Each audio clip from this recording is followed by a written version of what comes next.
Hello, good afternoon. My name is KMarie and welcome to my channel.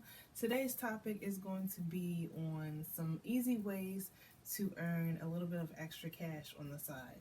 This is great for those of you who are working full-time and just want some part-time income, those of you who are students, who are in between jobs, and anyone in general who just wants a little bit of extra cash on the side. If done the correct way, these side jobs can actually, this could be your full-time job, but you really have to take the time out to dedicate to perfecting your craft and working on it. So anyways, let's go ahead and get into it. So I have all of my notes on my phone, and these are things that I have personally tried and things that I have researched. So the first is selling clothing and goods. I have a couple of different apps and websites that I use myself, Poshmark and Mercari. Poshmark I use to sell clothes that I don't wear anymore, clothes that don't fit, brand new items that I just bought and just never wore for some reason.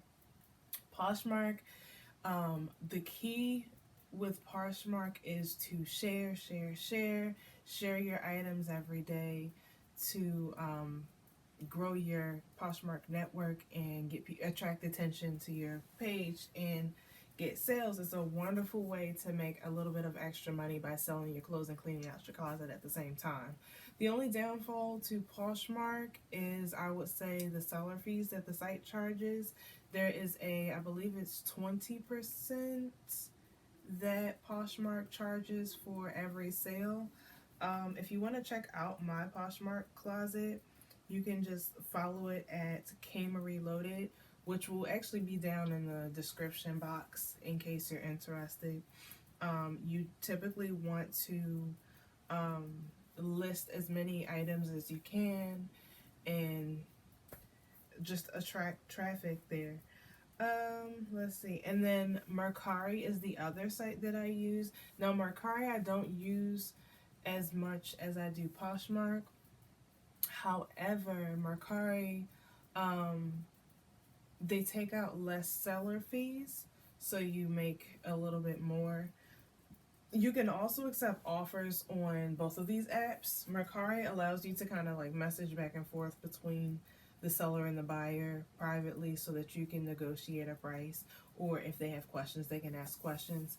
Poshmark isn't like that. Poshmark, if you're going to have a conversation with a seller, with a buyer or a seller, you'll typically have to leave a comment underneath the item that you're interested in, but Poshmark does allow you to make offers. So if there's say a t-shirt that's $100 and you want to see if you can get it for $90, you can put in an offer and the buyer can either accept that offer, they can reject that offer, or they can counter offer it. So that's one of the things that I like about Poshmark. And I sell pretty well on Poshmark. Here's my Poshmark closet. As you can see, there's my information there, and these are some of the listings that I have. It's Black Friday right now, so I just sold a couple of items, like this wig I just sold, but I have about 98 listings that are like available, and then the farther you get down here, this is stuff that has sold already. But that's my Poshmark account, and it's great for women's clothes, men's clothes, shoes, accessories. You typically don't want to sell anything outside of that, and makeup also. You typically don't want to sell things like electronics or toys or gadgets or anything like that on the site. This is strictly for clothes and shoes. And Mercari gives you a little bit more freedom with the items that you sell. So you can sell clothing, shoes, accessories, all of that. You can also sell electronics. I see cell phones on Mercari all the time. You can sell game consoles, radios, cameras. You can sell a lot more on Mercari than you can on Poshmark. So if you have mainly clothes that you want to sell, I would say stick to Poshmark. If you have a combination of clothes and electronics and things, I would say do that on Mercari. Here's Mercari. Here's my Mercari page.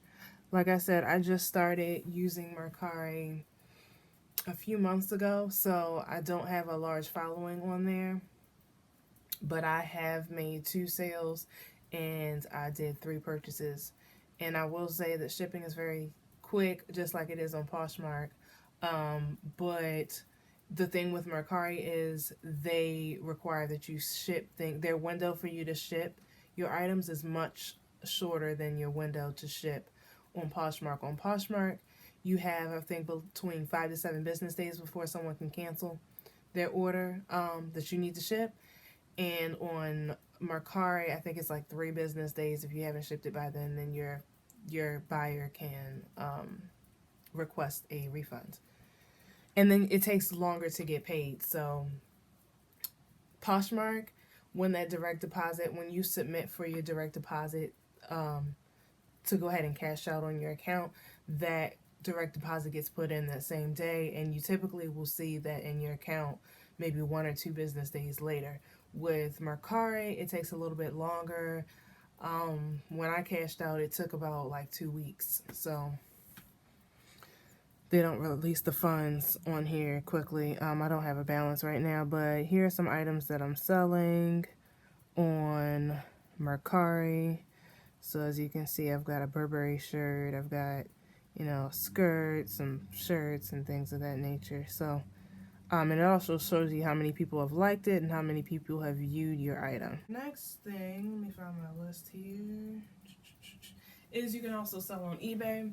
I personally have not sold on eBay before. I don't know if I will because I already use Poshmark and Mercari, and it's just another thing that I would have to keep track of.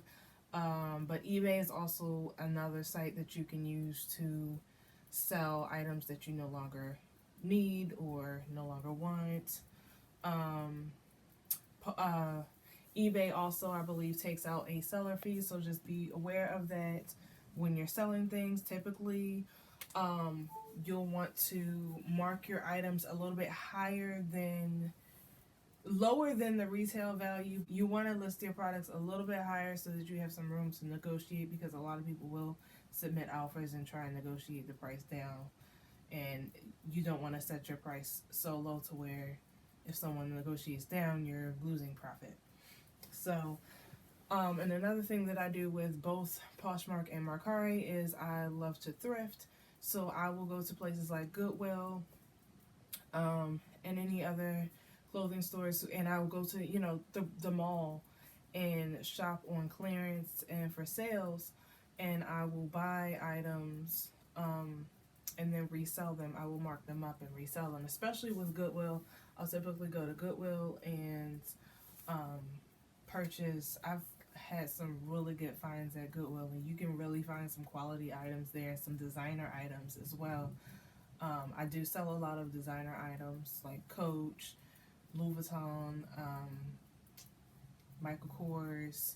I have a lot of designer items as well that I will go and I'll find at Goodwill, and I'll pay a couple bucks for it. I don't know how much. It depends. It ranges, and then I will increase the price, list it and increase the price, and there's my profit right there. So that's just another tip. There's also a site called Letgo.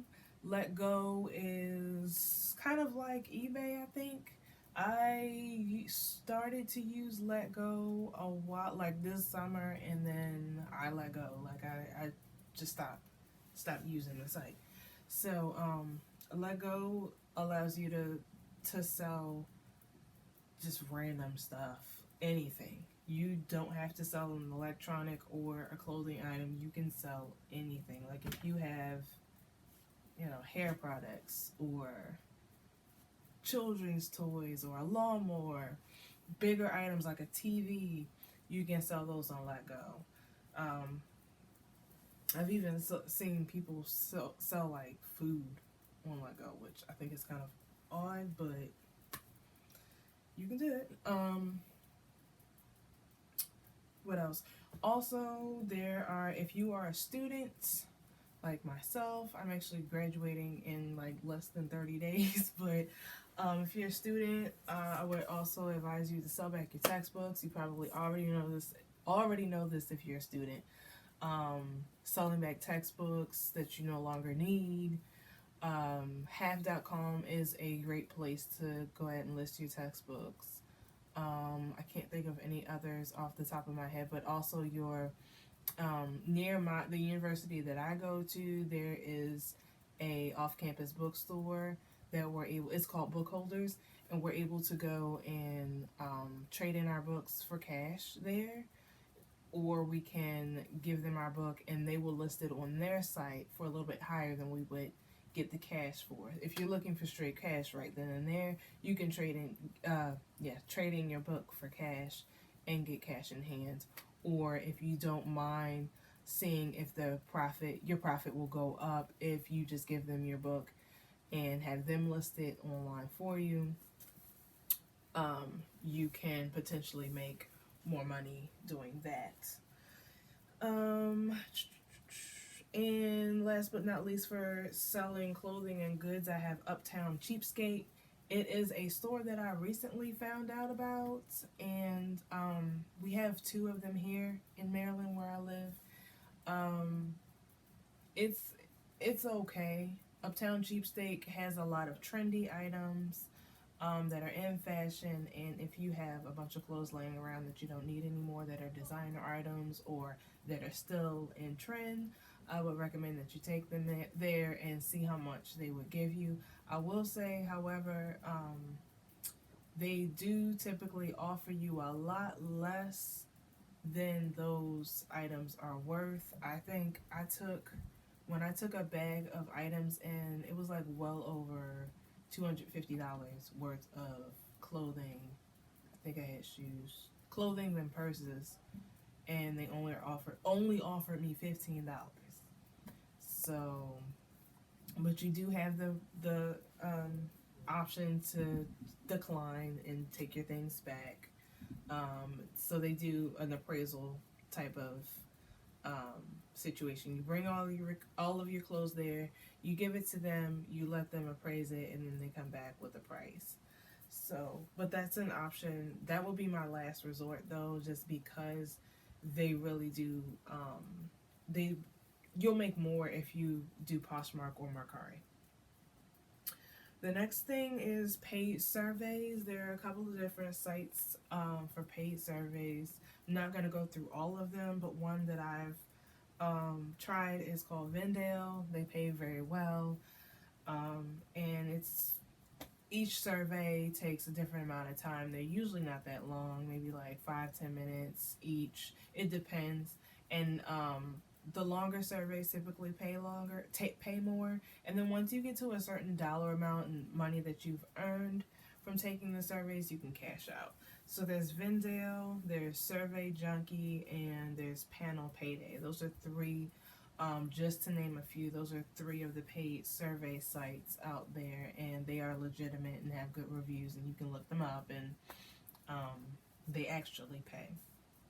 Another thing is Rideshare. If you have a vehicle that's in good to great condition, I would also recommend Rideshare. And there's Uber and Uber Eats.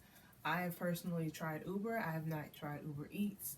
Uber is great. It allows you to make your own schedule. You can drive when you feel like driving. You can stop driving when you don't want to drive anymore. There's no hourly restriction, and your income is based off of how much you work. And you can also receive tips on Uber. I have not tried Uber Eats at all, typically just because I don't want food in my car. Didn't want to do delivery. But with Uber, you just have to be mindful that these are strangers that will be in your personal vehicle. So be aware of that. Be aware of you're driving your personal vehicle. Uber does not pay you to go to the location to pick up your passenger. they only pay you for once that passenger is in your vehicle and you're riding them around. So subtract that from your income that you make to get your true profit. Also, another thing with Uber, be mindful that it is wear and tear on your car. So if you're driving in the city or you're driving on bad roads, make sure that you just keep that in mind, because Uber, although it is a great service and it allows you that flexibility with your schedule and everything, it is wear and tear on your car. And if something goes wrong with your car, or your car breaks down, or whatever happens, that is your responsibility, and Uber's not going to pay for that. Aside from Uber, there's Lyft. Lyft is exactly like Uber, is a little bit easier to sign up with. You can they have less stipulations. With Lyft, you have to go through an orientation. I'm not a Lyft driver or anything, but you have to go through orientation and I think of like a background check and everything of that nature. But there are more people catching Uber than Lyft, at least in my city, because it is more affordable. So I would, if you're gonna drive via Rideshare, I would actually download both apps and put myself online for both apps. That way you get, your calls from Uber and you get your requests from Lyft as well. Another thing is Amazon delivery. Here in Baltimore, we have a Amazon warehouse and they do Amazon delivery as well, which is basically delivering, Amazon Fresh to customers, and also the Amazon Prime packages to customers as well. And then there's Instacart. Instacart is fairly new. I just found out about Instacart, but I think it's been around for a while. It's basically where you use your personal vehicle and someone pays you to shop for them. So if you don't mind going out to a grocery store and shopping for someone and standing in line and all of those things, check out Instacart. It's a quick and easy way to make some extra cash.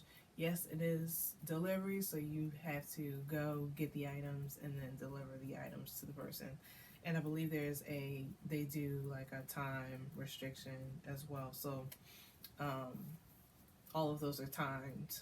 And I believe you have to be scheduled. So it's not as, excuse me, it's flexible. It's flexible like Uber is, as far as being able to work when you want to work, but they do have a more structured schedule that you're supposed to go by. And then we have part-time and seasonal employment. It's holiday time and a ton of places are hiring right now for part-time seasonal workers. And just to name a few, there's the Kohl's warehouse. If your city has a Kohl's warehouse, it's a warehouse setting basically, and you're probably just scanning packages. Kohl's department store, you're actually in the store doing customer service, cashiering, or just the sales floor associate positions. There's also Amazon warehouse. Amazon warehouse is just like Kohl's warehouse. Amazons are popping up everywhere. So Amazon actually starts you out, actually in my city, Amazon starts you out at $12.50 an hour, plus shift differential. I worked at Amazon for last season, and it was okay. It's definitely it's a warehouse. If you don't mind working nonstop for 4 hours plus, then go for it. But if your body is not, if you're not ready to be working and moving constantly and concentrated on one specific thing for hours, then you might want to pass. But Amazon pays pretty well, and I know people who work at the Kohl's warehouse and they say that it pays pretty well for a part-time job. So look into those also. Other places that are hiring for seasonal employees are places like Macy's, Walmart, Target, All of those places people typically shop at for Black Friday, which is actually today. And I'm home. I'm not Black Friday shopping, but a lot of those places actually hire on more people to help with the volume of customers that they'll be having. So always look into that, and it's a really quick and easy process. Last but not least, we have cashback services such as Ebates and Groupon. I use Ebates, and I love Ebates because Ebates allows you to get cash back for purchases that you do online. So I like to shop online at Macy's, for example, and say I spend, I don't know, if I buy a handbag at Macy's, I actually have the widget on my computer so that if I'm on the Macy's website and Ebates has something going on that website where they give cash back, I can click on my widget, which will allow me to get cash back if I purchase from a certain department. It depends on what Ebates is, what type of special Ebates is running. So if they say, well, we're giving 2% cash back, for example, on anything bought out of the apparel section, women's apparel. You buy something out of women's apparel, you'll get cash back. I do that. You also get sign-on bonuses for sites like Ebates. So I think my sign-on bonus was like $10, and they cut you a check, and it's pretty cool. Groupon, I just found out Groupon does cashback also. I recently went to a restaurant, and I was able to get cash back on my purchase there. If you go to your My Stuff,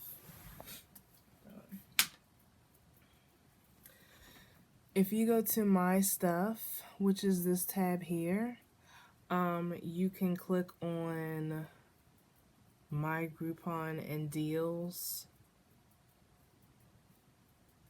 My cashback is 0 right now, because I already cashed out on it. But you can link your card that you used to this, and whenever you swipe your card at any of the participating retailers or restaurants or whatever that Groupon is participating in cashback with, you earn cashback. So that's a good way to make extra money also.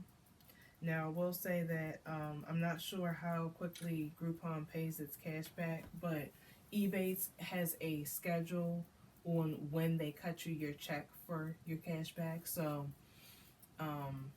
for example, I just earned a few dollars in cash back from Ebates like 2 weeks ago, but Ebates schedule for anything that's has been earned between, I think, October and November is paid out in February or January.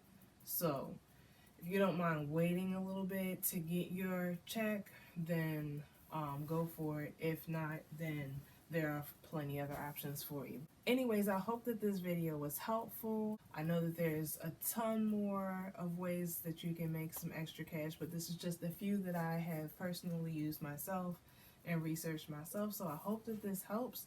And don't forget to like this video if you want to see more. Don't forget to subscribe for updates on new videos. Turn on your post notifications, and have a great day. And don't forget to follow me on social media. All of my social media will be in the description box below. Bye.